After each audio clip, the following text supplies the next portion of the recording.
zovem se Ada Gate, dolazim iz Splita, gdje naravno i živim. I ovim putem bih htjela podijeliti jedno svoje životno iskustvo koje mi je u konačnici jako puno promijenilo život. Ono što vam želim ispričati to je da sam imala velikih problema sa vratnom kralježnicom s obzirom na prirodu posla koje radim.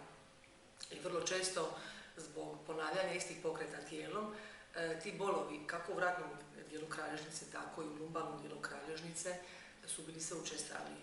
Tražeći put i mogućnost kako sebi pomoći, pomogla sam na način da sam tako u jednom tjednom časopisu pročitala članak koji mi je vratio nadu u bolji život, slobodniji život i pročitavši taj članak pronašla sam sve simptome koji su u stvari mene mučili u životu.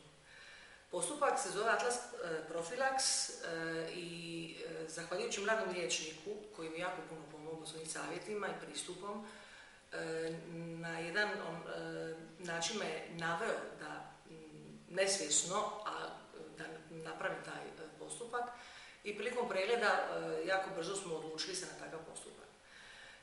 Moji problemi su bili bol u kralježnici, u lumbalnom dijelu kralježnice, ahilove tetive koje su vrlo često bile upaljene, težak hod. Ono što je najinteresantnije, a to je što sam imala jako puno problema čak i sa čeljusti, odnosno sa paradentozom koja je na neki način bila uzrokovana između ostalo velikom zategnutošću vratne kralježnice. Danas toga nema. Danas nema ničega. Danas nema boli u vratnoj kralježnici, danas nema boli u lumbalnom dijelu kralježnice.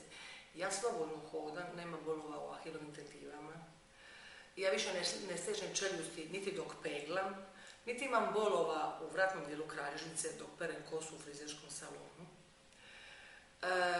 Ja se slobodno krećem, ja slobodno šetam. Ja jednostavno živim drugčije. Moj san je u komadu, ja više ne spavam parcijalno. Kušin koji imam je anatomski istina Bog, međutim, mislim da mi ovog momenta više neće biti bitno. Da li će on biti anatomski, da li će biti ovakav ili onakav, sasvim svejedno mi je, jer ja se ujutro dižem sa lakoćom, nema umora, nema svih onih simptoma koji su me do jučer smetali, nema ruke u vratu, jer sam razmišljala kad stavim ruku iza vrata da će mi ta moja ruka spasiti taj vrat. Nema ničega onoga što me do ovog momenta smetalo. Ja sam nova osoba, ja sam slobodna osoba. Ja vjerujem da svi oni koji se odluče na ovaj postupak koji sam ja napravila, da će za sebe napraviti veliku stvar, da će ući jedan novi život, jedan drugčiji život, jedan puno lakši život, bez problema. Jer ja sam tražila trajno rješenje i našla sam ga.